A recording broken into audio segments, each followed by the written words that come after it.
Sige po kayo.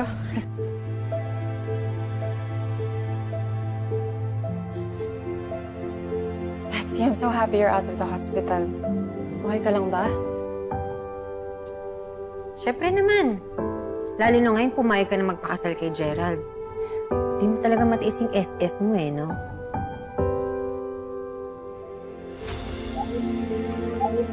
Si Daddy tumatawag na.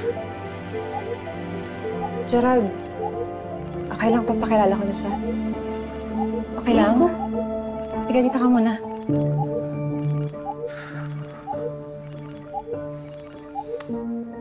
Hi, Dad! Gina, andito na ako. Kamusta kayo dyan ni Mommy? Wala. Ang mami mo nasa meeting kasama ang mga suppliers. Kamusta ka na? Ba't parang emergency yata at kailangan mo kumakausap. Anong balita? Oh, may papakilala sana ako sa inyo, Dad. I would like you to meet my new boyfriend. Boyfriend?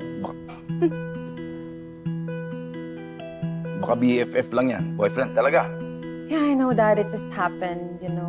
Pero di niyo ba siya naalala? He's Gerald. Siya yung escort ko nung nag-sweet 16 ako. Good morning po, sir. Ay, good evening na po pala. Good morning. Gerald, no? Pasensya ka na, hindi kita maalala. Medyo matagal na eh.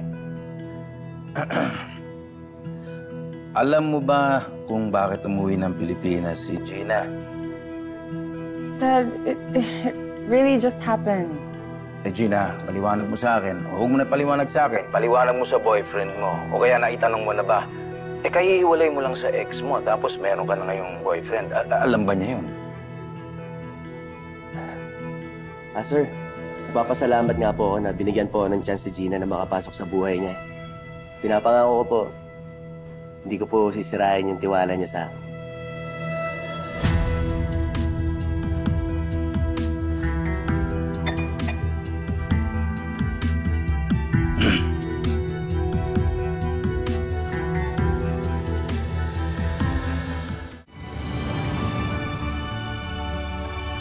Be, ano sa tingin mo?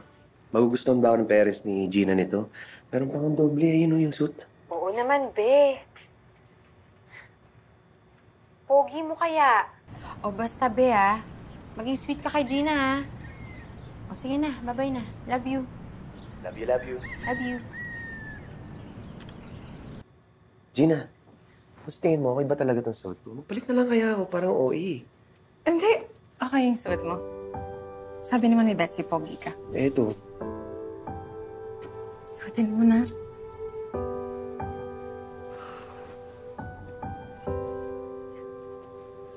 Okay. Sigurado ha? Relax ka lang.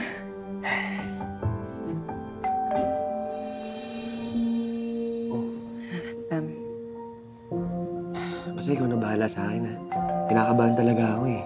Baka mamaya, alam mo na, mahalata nila tayo tapos ayoko rin mamali. Relax ka lang.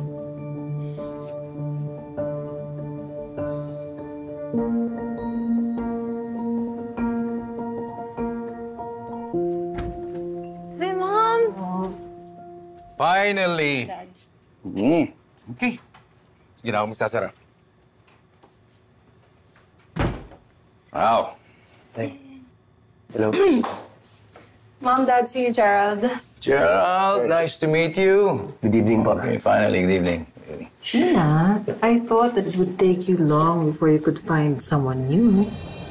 Di ba sinabi mo sa akin na this time around you'll be focusing on your goals? Yeah. Mom, pwede ko pa rin naman gawin yan. Gerald, how long is your vacation?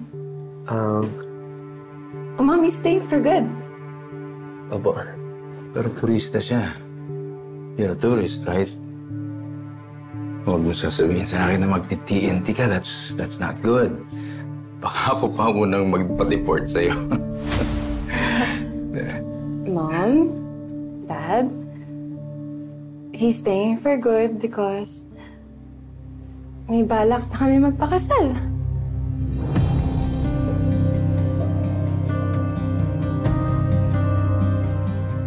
Pakasal.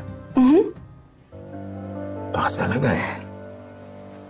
Hindi niyo pa kilala ang isa't isa. Kakikilala lang ninyo. Tado na naman yun sa tagal na pagsasama.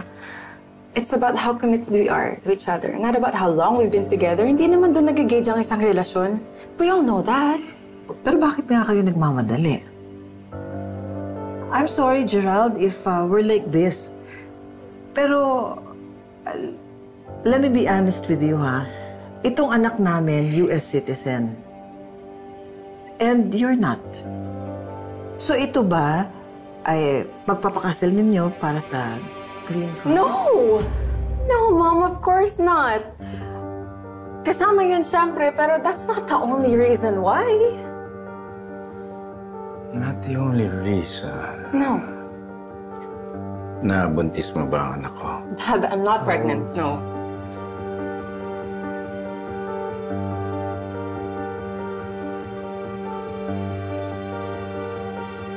Nasaan ang engagement ring mo? We just wanna get married, Dad. Wedding ring naman ang importante, not engagement ring.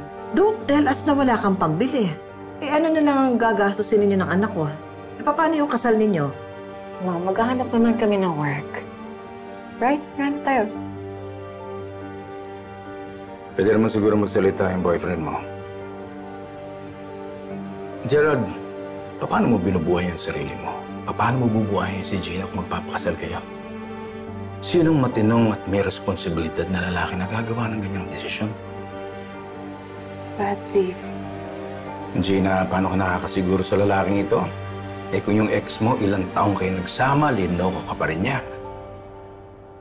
Dad, stop, okay? Hindi mo siya kilala.